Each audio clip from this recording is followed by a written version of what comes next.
We're not going to bury the lead on this one. This isn't clickbait, it's not hyperbole. There's a genocide happening in China. The government in Beijing is behind it.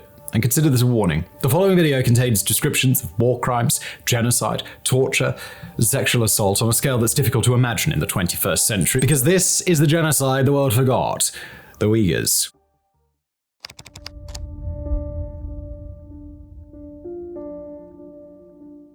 The Uyghurs are a predominantly Turkic ethnic group of Central Asian descent. They are Sunni Muslims, one of the larger Islamic minorities in China, and one of the few recognized minorities by the Chinese state. There are between 10 and 12 million Uyghurs living in their native Xinjiang region. They have a lot of cultural, religious, and societal similarities to Kazakhs, as well as a burgeoning international community. The Uyghurs have a sordid history with the Chinese state and the Chinese Communist Party, CCP specifically, having clashed with the CCP on several occasions throughout the 20th century. There are historical calls from Uyghur separatists to declare independence from China, putting them at odds with the government in Beijing. Xinjiang is a large, mostly rural region in northwestern China. It borders 4 of the stands to its west: Kazakhstan, Kyrgyzstan, Tajikistan, and a tiny sliver of Afghanistan. To its east is Mongolia, then to the north, Russia. Much of it is very flat, in keeping with the Asian steppe in which it's located. It's also known as East Turkestan, Uyghurstan, and the Xinjiang Uyghur Autonomous Region, or XUAR for short. The local authorities in Xinjiang, like anywhere else in China, are part of the Chinese Communist Party. The CCP committee secretary, generally a member of the Han Chinese ethnic group, outranks the XUAR government chairman, who's always a Uyghur.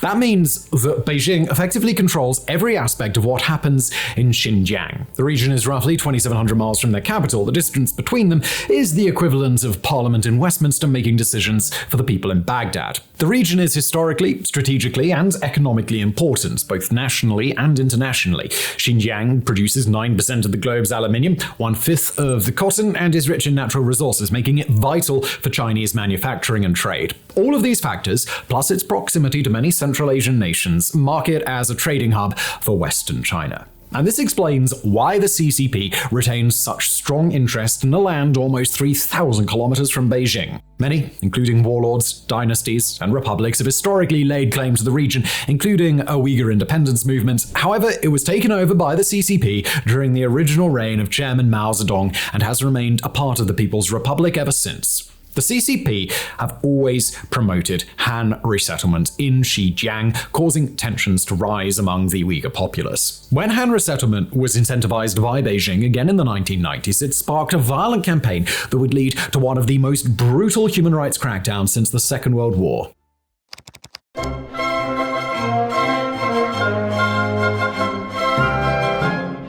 Between the 90s and the 2010s, there have been a series of Uyghur terror attacks within China, due in part to the state-sponsored resettlement in majority Uyghur areas. The CCP's response to extremism has been consistent, establishing a strike-hard anti-terrorism campaign as early as 1996, a campaign it sees through in Xinjiang to this day. In July of 2009, riots in the XUAR's regional capital of Urumqi saw clashes between Han Chinese and Uyghurs, necessitating the Chinese military to step in and quell the violence. According to The Guardian, 200 people lost their lives, most of which were Han. The Guardian also reported on the July 2011 attacks in the city of Kashgar, where over several days stabbings and bombings occurred, killing 11 people. The BBC reported that on October 28, 2013, the infamous Tiananmen Square was car-bombed by Uyghur separatists. In 2014, the BBC were also present when they reported on the Kunming knife attacks, where 31 people were killed and over 100 more injured.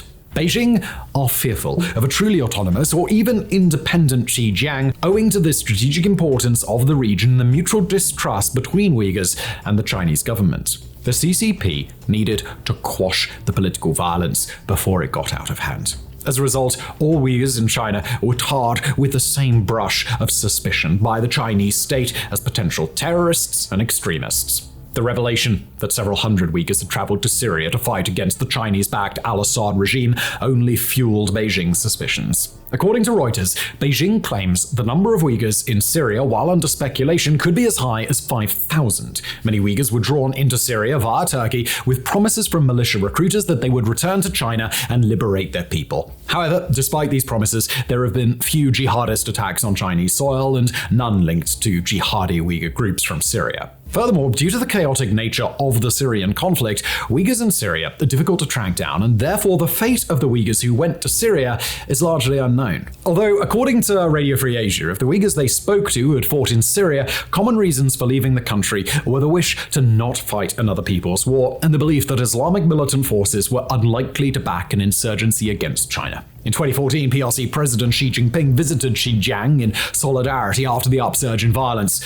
According to documents leaked to the New York Times, he directed local officials to respond with absolutely no mercy toward the Uyghurs. From this moment, there was a fundamental shift in the way Uyghurs would be treated by Beijing, and whilst plans to persecute the Uyghurs go back as far as the 90s, 2014 represented the year Chinese state action against the Uyghurs escalated significantly.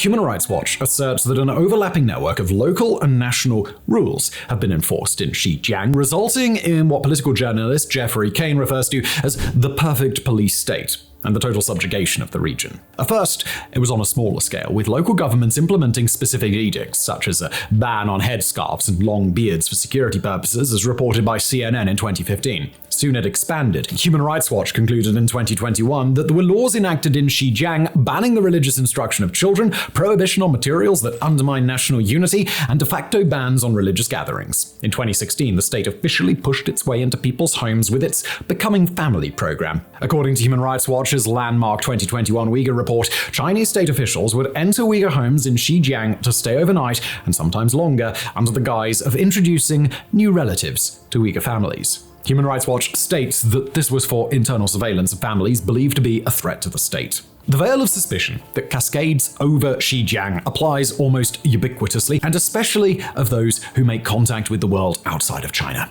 Uyghurs are deemed suspicious for traveling outside of the country and can be arrested upon their return, despite Human Rights Watch assertion that this is not a violation of domestic Chinese law. According to Amnesty International, making international calls on the phone will cause a Chinese state official to come knocking on your door. Well, we know this because Adrian Zenz, senior fellow and director in China studies at the Victims of Communism Memorial Foundation, had them leaked to him by an anonymous individual with access to Chinese state documents. The Xinjiang police files, the largest cache of official documents pertaining to Xinjiang ever leaked, show people even being punished for alleged crimes that took place years ago. According to the BBC, a woman was sentenced in the 2010s for reading a Quran as a child in the 1970s. However, the arbitrary arrests are not always necessarily related to Islam. The same BBC report stated that one elderly man was allegedly sent to a detention camp for not paying his water bill on time. Western governmental bodies such as the UK's House of Lords and the US Congress agree that there is a lack of due process when Uyghurs are arrested. Human Rights Watch's 2021 report states that Uyghurs are not allowed to speak to lawyers and are usually not told what crime they've committed. Due to this, they often don't know how long their sentences are, and punishments can range from lofty fines to years in prison. The same report claims some Uyghurs are convinced to go to re-education camps, with many being told they will serve mere days. However, in reality, Uyghurs are incarcerated in camps for weeks, months, or even indefinitely. It also asserts that the Chinese state has racked up millions in fines that Uyghurs have paid to stay out of jail, and that Uyghurs who are unable to pay are detained. Those who are released still become part of China's surveillance apparatus. The BBC reports that Uyghur passports are often surrendered for safekeeping by the state when detained, whilst Radio Free Asia states ID checks are mandatory for Uyghurs to get through the checkpoints set up all over Xinjiang, severely restricting travel within the ex-UAR. In a separate article, RFA explains that the state will use its extensive surveillance network and digitally constructed profiles of Uyghurs to monitor them, often rearresting them at a later date in line with fresh crackdowns. Xinjiang has one of the most secure and expansive surveillance systems in the world. Beijing has spent a fortune to be a pioneer in mass surveillance technology and is using it in full force in Xinjiang. According to the BBC and the New York Times, among regular police and road checkpoints are CCTV cameras equipped with facial recognition and artificial intelligence technology. This isn't the only power these cameras have. Human Rights Watch attests that Xinjiang CCTV cameras can also scan the number plates of cars. Cars themselves are an avenue for surveillance. It is widely reported by the BBC, The Guardian, and others that in 2017, authorities in the Bayangolin region of Xinjiang passed a law requiring cars to have GPS trackers installed for real-time monitoring. Those without trackers would not be sold fuel for their cars. It's currently unknown whether these laws will or have been expanded to the whole region.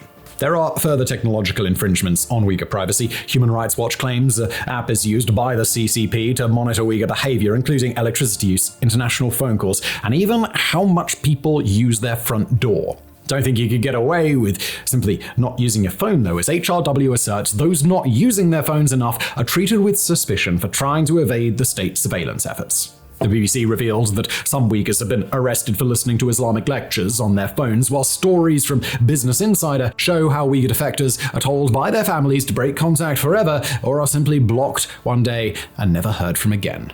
These are indicators of a people who are aware their every move is being watched. According to Radio Free Asia, mandatory health checks are carried out on Uyghurs in Xinjiang in order to collect DNA samples. In 2017, The Independent reported Xinjiang purchased $8.7 million worth of DNA scanners, enough to analyze millions of samples a year. Document number 44, a Chinese regional public security directive partially leaked by the Associated Press, instructed officials to comprehensively collect three-dimensional portraits, voice prints, DNA, and fingerprints. It is very apparent to Uyghurs in Xinjiang that Beijing is building a database of its citizens. The Xinjiang police files claimed that China's security infrastructure in Xinjiang rapidly expanded in 2017 as the ex-UAR hired 40 times more police per capita than the province of Guangdong, which has 5 times the population. Uyghur expert Adrian Zenz describes the police presence as unprecedented. So 2017 is commonly thought to be the year that the largest crackdown of Uyghurs began. According to Chinese government data, criminal arrests in Xinjiang accounted for 21% of the country's total in 2017, despite the region having only about 1.5% of the population. Alim Saitov, director of the Uyghur language service at Radio Free Asia, reported to NPR in 2018 that Uyghurs in Urumqi were being graded for their behavior on a 100-point scale, likely an early-stage experiment for the rollout of China's countrywide social credit system. Saitov said Uyghurs lost points for things like praying or having relatives abroad. Those who scored below 50 were deemed unsafe and detained. According to the Uyghur Human Rights Watch Project, or UHRP, even Uyghurs who do escape China are not safe. The CCP tracks down their family members still in China, using the implied threat to their families to scare victims into silence or return to Xinjiang for arrest.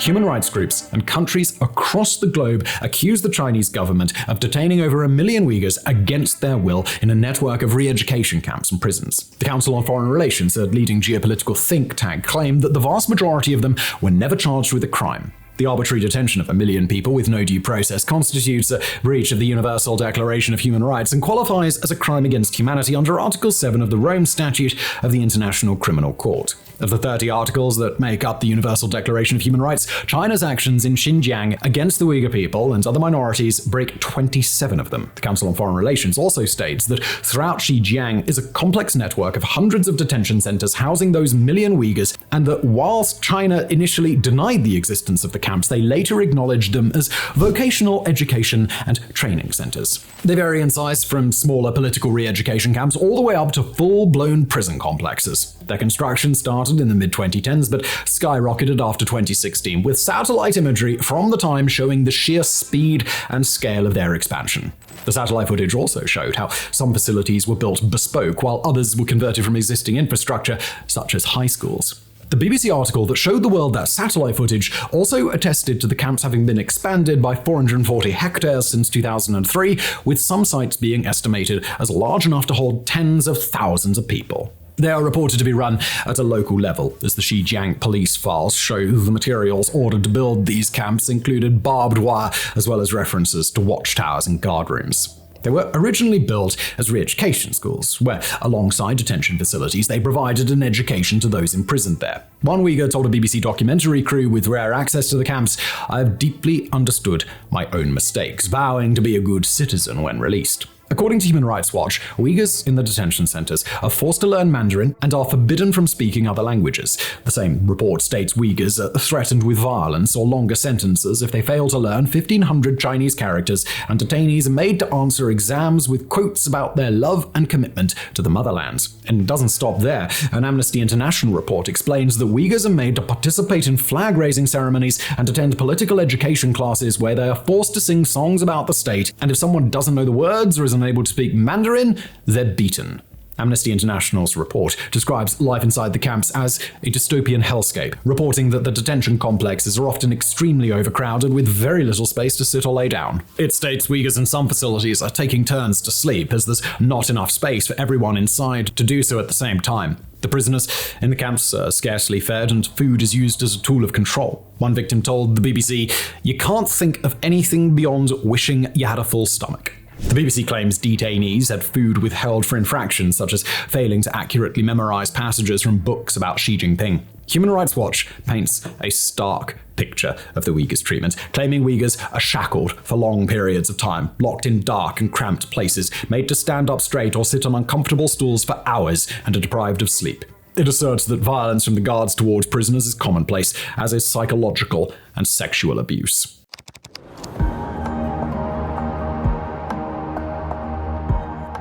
In these vast prison complexes, satellite imagery of the camps shows factories on their grounds. As we mentioned, Xinjiang produces 9% of the world's aluminium, and bodies are needed to staff the factories that use it for manufacturing things like cars. The US Department of Labor states that Uyghurs are being forced to work in these facilities. This is not the first news of this kind, as the New Yorker has reported cases of Chinese officials going door to door in Xinjiang to requisition workers, yanking them out of their homes and taking them to work in fish processing plants in Shandong. If not sent to a factory, Uyghurs may be sent to the fields to pick cotton. China is by far the largest textile manufacturer on the planet, and Xinjiang happens to grow 1/5 of the world's cotton. Human Rights Watch, as well as other leading human rights charities like Anti-Slavery International, claim Uyghurs are forced to pick cotton while being watched 24/7 by officials who live, eat, study, and work alongside them. This provides a basis for the Uyghurs' ongoing education, as well as supervision. In the Xinjiang police files, there are references to guiding the pickers to consistently resist illegal religious activities, indicating that the policy of forced labor is geared toward Islamic minorities. The BBC's report on Xinjiang's cotton industry says that Uyghurs are taught that working for the state is glorious, while raising children at home fuels poverty. It also shows how the state provides centralized systems of care for children, the elderly, and for livestock, so that according to Beijing, everyone is freed from the worries of going out to work. All of this, according to the BBC, is done under the guise of a Chinese regional campaign to end poverty by boosting the economies of rural areas. This allows China to refute its ongoing forced labor campaign through plausible deniability, using their own spin to make their policies appear more progressive. Beijing claims those who go to pick cotton are volunteers. Western nations have promoted economic measures to stop the West from buying cotton or aluminium from Xinjiang, including a complete ban enforced by Washington, but this has done little to slow China's forced labor campaign. Once aluminium is melted down or cotton is spun into clothing, it is incredibly difficult to identify where the source materials have come from. Not to mention that the West is not the only market for China to sell its goods to.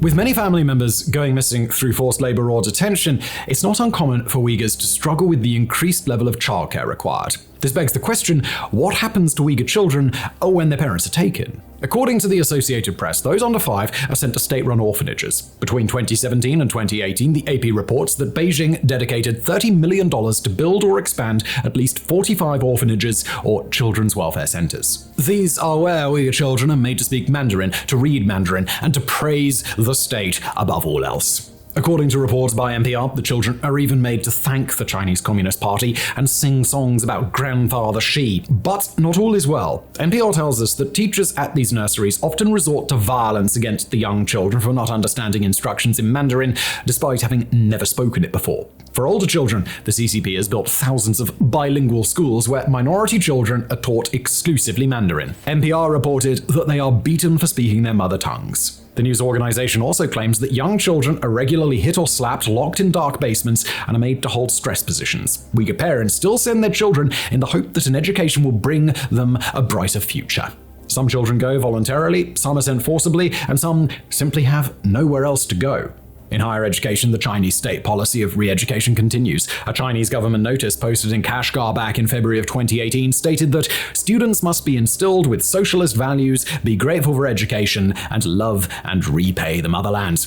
It is unknown exactly how many Uyghur children and young people are in the Chinese education system, but the Georgetown Institute of International Affairs estimates that it may be in the hundreds of thousands.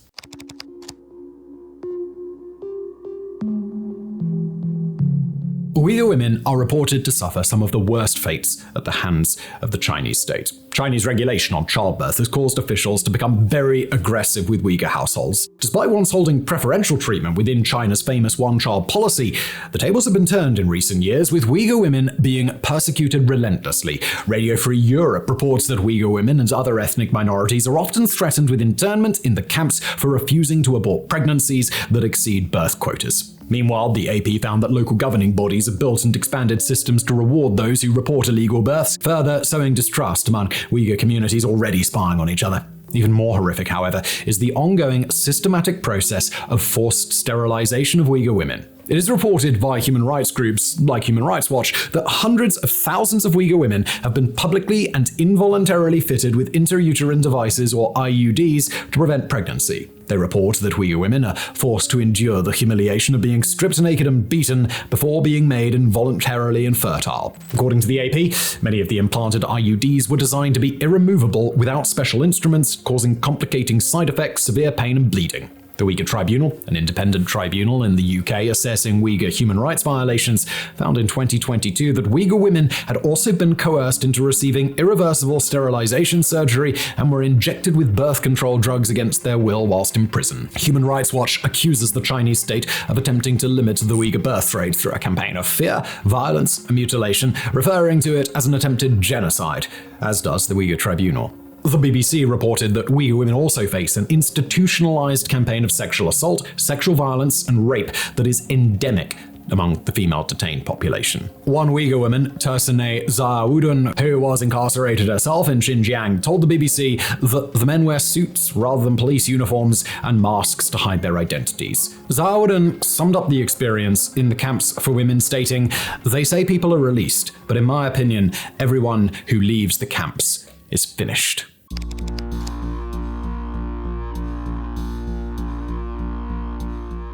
China is accused of harvesting the organs of persecuted populations to fuel a booming transplant change. In 2006, allegations were made by whistleblowers that the Chinese were persecuting another minority group, the Falun Gong. The China Tribunal, set up to investigate these allegations, found a minimum of 60,000 Falun Gong members had their organs illegally harvested without their consent. Since 1999, organ donations have not increased in China, whilst demand for organs has boomed. Yet any transplant in China takes mere weeks to organize and source. For example, in Shanghai Changjiang Hospital, their website archives state that at one time the average wait time for a liver transplant was 1 week. In Western nations, with the most advanced organ donation networks in the world, it's common for patients to spend months on a transplant list, if not years. UN experts are concerned about organ harvesting in China again, with the China Tribunal now assessing the most recent claims in 2019, finding that, with certainty, Uyghurs and other ethnic minorities' organs are being harvested by the Chinese state. The Office of the United Nations High Commissioner for Human Rights claimed that Uyghurs are subject to blood tests, organ examinations, and even X-rays without their consent,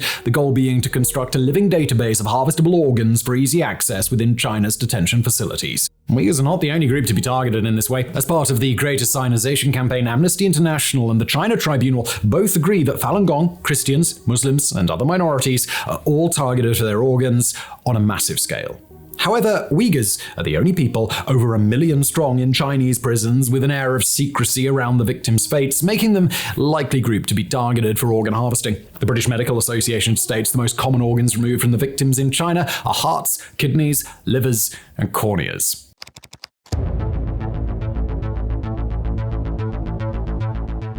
China's attempts to subdue Uyghur culture also come from the targeting of the Islamic faith across the country. According to the Australian Strategic Policy Institute, or ASPI, 2/3 of Xinjiang's mosques, approximately 16,000, are reported to have been destroyed or damaged since 2017. The ASPI states on its piece entitled Cultural Erasure that Islamic script, symbols, and even minarets have been removed from buildings and cemeteries. Even the holiest elements of Islam are being curtailed by Beijing. The BBC tells us that many Uyghurs, such as students or those in government jobs, are banned from fasting during the festival of Ramadan. NPR says that Muslims must plan their Hajj pilgrimage to Mecca with the state, and failing to do so will lead to arrest upon their return. According to Time magazine, the Hajj is also used as an apparatus to repatriate exiled Uyghurs as they travel. China's regulatory changes when it comes to religion is ongoing. Human Rights Watch states that as recently as February 2024, policies brought forth by Beijing are focusing on the Sinicization of religion, ensuring that all faiths align with Han Chinese culture, doctrines, and customs. China's campaign against Israel doesn't stop there.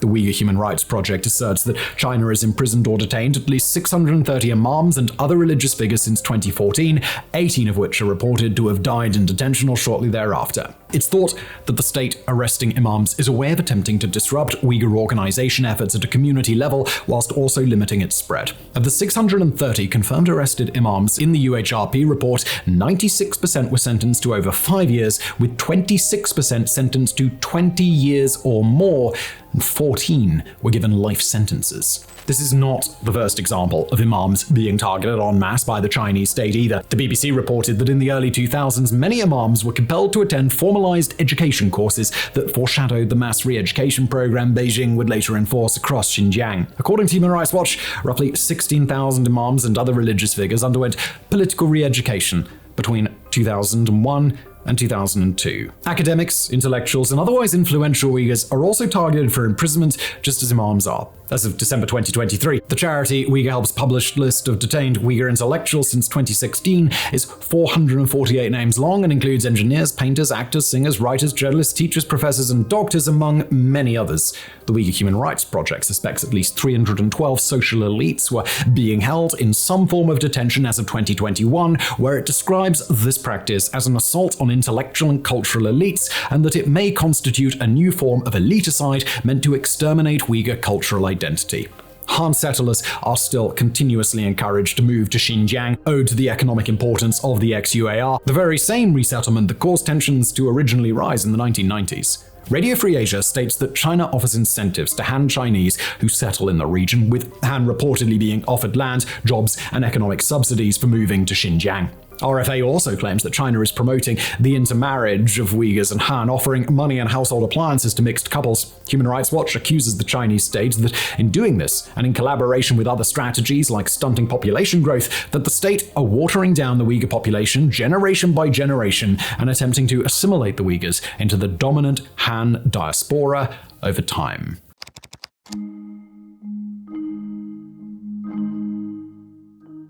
Given the scope of the persecution of the Uyghurs that we're able to confirm, you must be asking yourself, why did the Uyghurs simply vanish off the news after 2019? Why are so few people talking about them now when the scale of their suffering is so extensive? China has categorically denied the existence of a genocide at every opportunity. According to Voices of America, when the Chinese state has the ability to comment on the situation in Xinjiang, it is used as an opportunity to blame a Western disinformation campaign for the allegations of ethnic cleansing against them. However, this logic of denial breaks down very quickly as Beijing simultaneously speaks about the need for public safety and order in the region when referencing the Uyghurs, whilst Eliti Saleyev, Deputy Foreign Publicity Director, claimed in 2017 that Muslims in Xinjiang are some of the happiest people in the world. The BBC reports that China has done an incredibly effective job at silencing dissenters and victims through fear, whether it's fear for their families, fear of being discovered, or fear of speaking out. A blanket of silence covers the landscape.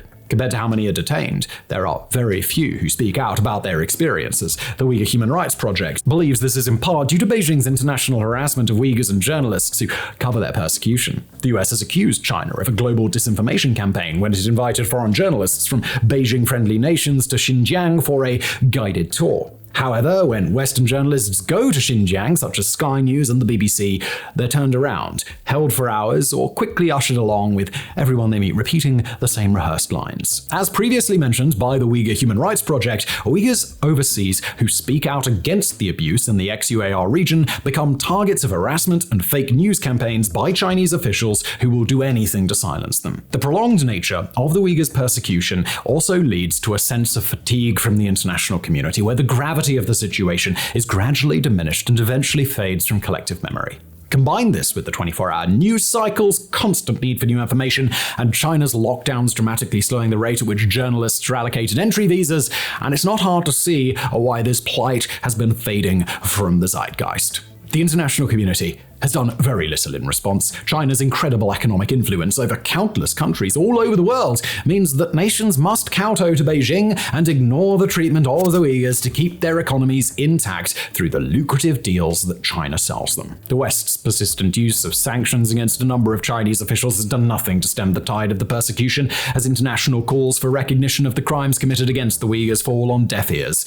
Some countries are even complicit. Amnesty International states that China requested the deportation of thousands of Uyghur students from abroad. Majority Muslim nations like Egypt and Pakistan were forced to comply or lose investment. Turkey is a rare, internationally vocal opponent. Erdogan's commitment to being the leader of the Muslim world places him in a position to stand up for Uyghur Muslims, especially given their Turkic ancestry. But largely, international efforts have been ineffective. A Washington Post article from September 2022 said the re-education camp program appears to have ended in 2019 under international pressure, to global acclaim. However, an on-the-ground investigation by Neue Zürcher Zeitung, or NZZ, one of Switzerland's most reliable news organizations, found that the Chinese government did not end the program. They merely closed some of the camps and replaced them with prisons. While headlines like the Washington Post's convinced international audiences that the persecution of Uyghurs had ended in 2019, well, that's far from the case.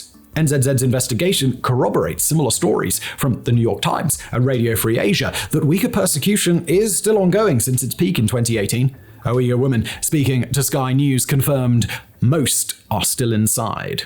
According to human rights charity, the Minority Rights Group, or MRG, Uyghurs are still being persecuted in Xinjiang to this day. Ryan Thum, professor at Loyola University in New Orleans, said that these events will create a multi-generational trauma from which many people will never recover. According to a British government report on the Uyghurs, population growth rates fell by 84% in the two largest Uyghur prefectures between 2015 and 2018 and declined further in 2019. Those who survive will go back to find their homes occupied, their jobs taken, and everything related to their faith destroyed. They will have no communities, no families, no religion. They would continue to be closely monitored by the most invasive surveillance network on Earth, with the population living in fear that the little they have left will also be taken away.